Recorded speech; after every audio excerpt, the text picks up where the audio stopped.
Hey everyone, welcome back to LT Gaming. My name is Tom and today we got something special for you RTS fans. A list of 12 rare RTS gems that you might have missed from across the years. Spanning classic old school titles all the way up to modern day releases. Maybe they've just faded from our memories or they never got the recognition they deserved. These are definitely games that any RTS fan should have on their radar. We'll start with some blasts from the past and work our way up to more recent entries. If you're a die-hard RTS fan and haven't already, check out my other videos where I've covered forgotten and classic RTS games that you might want to take a peek at before roasting my picks here. These games in this list are not going to be the biggest names out there, but they're going to be absolute hidden gems for anyone who loves the genre. If you're passionate about RTS games as I am, make sure to drop a like, it really helps keep the genre alive and supports the channel in the process. Alright, enough talk, let's dive into it guys. Starting off at number 12, we have a sequel, Castles 2 Siege and Conquest, a classic from '92, that takes place in a semi-fictional version of medieval France around the start of the 100 Years' War. What really set this one apart was the way it blended medieval warfare with diplomacy, strategic empire building. You didn't just send your army into battle, you had to manage resources, forge alliances, appease the church, and of course build massive castles. And that is really what made Castles 2 special, was the ability to design your own castles. You could decide on the size, the layout, the number of turrets and walls. Bigger castles took longer to build but were incredibly difficult to destroy, making them crucial to holding onto your territories.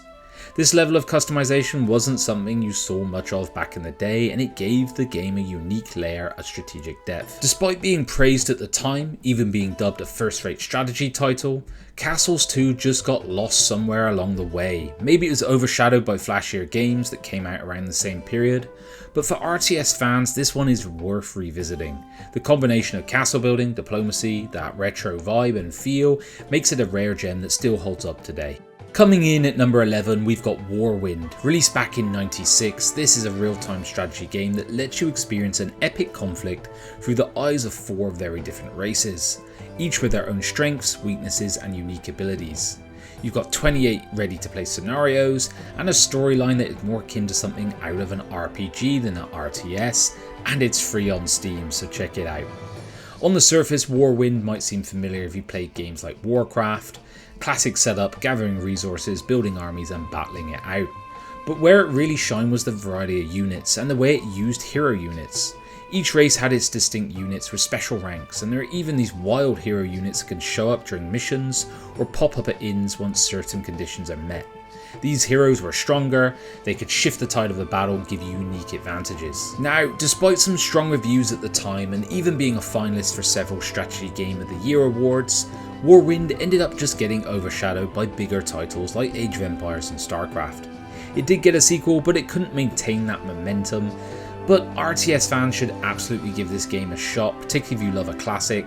It's got impressive depth, well-crafted RTS and a bit of narrative weight to it, and it's free, so it's a hidden gem worth discovering. Next up at number 10, we've got Seven Kingdoms, a unique RTS from '97 that took a completely different approach from the typical build and attack model seen in games like Command & Conquer or Age of Empires. Instead of just focusing on resource gathering and base building, this game placed a huge emphasis on economy, diplomacy and trade, and it almost felt like a turn-based strategy game in many ways. You didn't just manage your troops, you were managing the entire economy, fostering trade, navigating complex alliances, and it gave the game a much deeper strategic feel. The combat in Seven Kingdoms wasn't the most exciting part, I'll grant you that. The economic system, however, was incredibly well designed. You had a slick visual representation of your trade routes and economic health, and it was well ahead of its time for an RTS. Many dubbed it as one of the best games of the year, and it only lost out narrowly for Best Strategy Game to Total Annihilation. So why didn't this game blow up? Well, Seven Kingdoms was released at a time when the RTS scene was stacked with heavy hitters. Age of Empires, Total Annihilation, Dark Reign, they all dominated the spotlight. And Seven Kingdoms kind of got lost in that shuffle, especially with its more subdued marketing and relatively simple graphics. Despite that, it managed to build a loyal fan base, and for good reason. Depth, focus on diplomacy and trade made it stand out, and today if you're looking for an RTS that's more than just battle tactics, Seven Kingdoms is one to revisit. At number 9 we have Tzar, the Burden of the Crown. Released in 2000, this is set in a magical kingdom, and the game tells a classic tale of a land overrun by dark forces, with its people waiting for a hero to rise up and save them. Story sounds familiar, but Tzar set itself apart with some truly unique gameplay mechanics that you just don't see in other RTS games, even today. One of the standout features for me was the versatility of the units. Any normal unit can gain experience and eventually become a hero. And on top of that, any unit can learn spells. Yes, even your basic foot soldiers can use magic. There's a really interesting system where units can develop mana and improve their magical abilities. And get this, even if your entire castle is destroyed, you can still make a comeback if you've hidden a peasant somewhere on the map and start rebuilding from scratch. The game featured massive, randomly generated maps as well that gave a feel of almost endless replayability. Despite these innovative features, Tzar didn't get the attention it deserved. It received average reviews overall, and I think that was unfair. And it was a hit in Spain, selling over 50,000 units, but it didn't catch on globally. Maybe it was the timing, or maybe it's just the RTS genre was crowded at the time, but Tzar remains a hidden gem in my book. You're looking for an RTS with a mix of traditional mechanics and some quirky twists, this is definitely one you shouldn't sleep on. At number 9 we have Conquest Frontier Wars, a space-based RTS that launched back in 2001, and the premise is classic sci-fi here. Mankind has discovered wormhole technology and is exploring the outer reaches of space. But they're not alone, of course. There are two alien races to battle for dominance over the galaxy's resources against them. What really made this one stand out was the scale of the game. You weren't just fighting one map at a time, you were managing supply lines and commanding fleets across multiple maps simultaneously. This was a layer of strategy that's not really present in many games, particularly back then. Plus, the game featured intelligent fleet admirals as hero units who could lead you into battle, and juggle this with the chaos of intergalactic warfare and the massive fleet battles, and it was a really exhilarating game. Despite strong reviews and even winning some Game of the Year awards, it didn't receive the long-term success it deserved. I missed this game. The game sold around 300,000 copies, which is great, but the sequel got cancelled and it slowly has faded into obscurity. I still feel any RTS fan craving deep space strategy with large scale battles, this game is absolutely worth revisiting. Coming in at number 7 we have Impossible Creatures, released in 2003. This one's a wild ride. It utilises the same engine as Dawn of War, and it's a 3D RTS where you're battling an evil villain, with the twist being your army is made up of genetically modified creatures. You take two different animals, combine them and create these insane hybrid monsters to do your bidding. Imagine the speed of a cheetah, strength of a gorilla, wings of an eagle, venom of a snake type thing. It's a crazy concept. You can choose from up to 76 animals to mix and match, with each combination creating a creature with unique abilities. It's a really cool veneer of strategies. You try to balance out strengths and weaknesses. Now, as creative as Impossible Creatures was, it had its share of issues. Both the single player and multiplayer mode struggled with balance. Some of the design issues were a bit questionable, but despite its charm, these factors held the game back, and it held it back from reaching a broader audience. It got some mixed reviews overall, but some people absolutely loved it, calling it the most sophisticated version of rock, paper, scissors in this era. If you're into quirky, out-of-the-box RTS games, Impossible Creatures is worth checking out just for the pure creativity of its unit building mechanics that still haven't really been matched up to today. At number 6 we have Nexus the Jupiter Incident, a space combat RTS released in 2005. This one is set in the 22nd century and it paints this very bleak picture of a future where massive mega corporations dominate space exploration and colonization. And they strike this delicate balance, but of course things start to unravel when you're thrown into the middle of the fray, large intense space battles to be had here. What sets Nexus apart from the other RTS games is how much control it gives you over every single aspect of your fleet. It's not a typical resource gathering RTS. Instead, it's all about strategy and combat, where managing those minute details of your ships, from energy distribution to weapon systems, all play a part in coordinating your attacks across these epic space battles. It's got classic tactical depth, but it also came with a pretty steep learning curve. It's the kind of game that requires your full attention and patience to master each mechanic to succeed. So if you're not really ready for that intense trial and error gameplay and these massive difficulty spikes, it might not be for you. Despite beautiful visuals and this intricate space combat I've painted, Nexus struggled commercially, only selling around 11,500 copies by mid-2005. Part of the reason it got overlooked is this niche appeal of a hardcore space combat simulator, plus the challenging gameplay may have scared off the more casual crowd. But for die-hard RTS fans who love a detailed space sim, don't mind a challenge, Nexus the Jupiter incident is a hidden gem that's worth revisiting. At number 5 we've got Anomaly Warzone Earth, released back in 2011. The game is set in the near future, where alien spacecraft wreckage has crash landed in major cities, and you take on the role of a commander leading an armoured battalion known as the 14th Platoon. You're tasked with investigating these mysterious crash sites while dealing with bizarre anomalies that are disrupting radar and communications. What made Anomaly stand out is its unique twist on the classic tower defense formula. It's often called reverse tower defense or tower offense, so instead of defending against waves of enemies, you're the one on the offensive, controlling a convoy of vehicles navigating through hostile areas filled with alien towers. The catch is you don't control the vehicles directly, instead you set the paths for them to follow strategically while deploying power-ups like smoke screens and decoys to protect them from the tower onslaught. You have a lot of customization options here as well, so you have to pick units based on their strengths, weaknesses, adding a veneer strategy to it.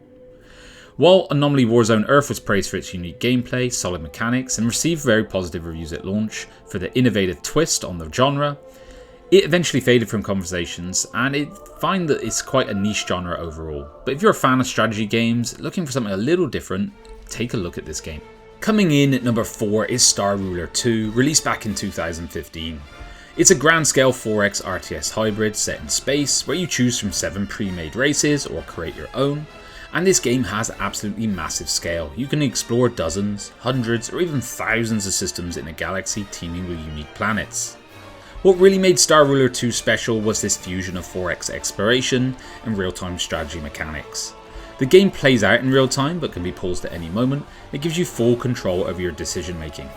The depth is really staggering as well. You manage a space empire, you meet other factions in a galactic senate, a card-based minigame to exert influence like annexing territories, and you also have an intricate economic system where resource networks form and bolster your economy or completely cripple it if you lose key resources. And a huge amount of spaceship customization as well. And there was no limit, theoretically, to the size and scale of the fleets you could build. But why was Star Ruler 2 overlooked? Well, it comes down to timing and niche appeal. Released in 2015 as a sequel to the original Star Ruler, it didn't quite break through in a crowded genre. It has a loyal fan base and remains available through different channels, but it didn't get the marketing push it needed.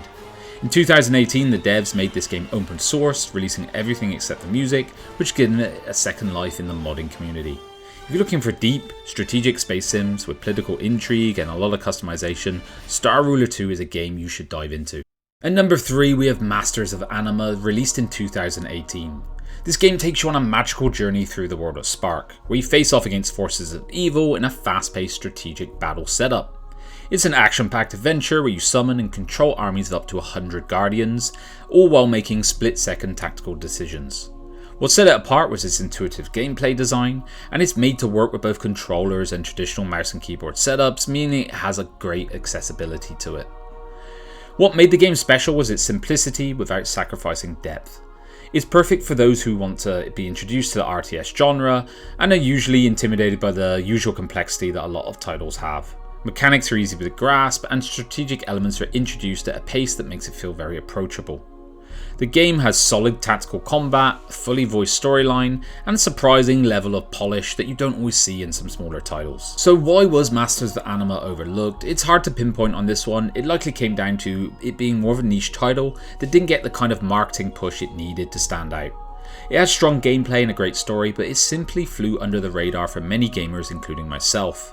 But if you're looking for a charming, strategic experience with a lot of heart, this game's probably worth your time, and it's usually priced very fairly, so just dive in. At number 2 we have Crying Suns, a 2019 roguelike strategy game developed by Outshift. In this game you step into the shoes of an admiral who awakens in a cloning facility years after the collapse of the empire he once fought for. With no answers, you begin to navigate through this vast decaying galaxy aboard your battleship. What set Crying Suns apart was it was a unique blend of tactical complexity, deep storytelling, and pixel art visuals, and it draws a lot of obvious comparisons back to FTL.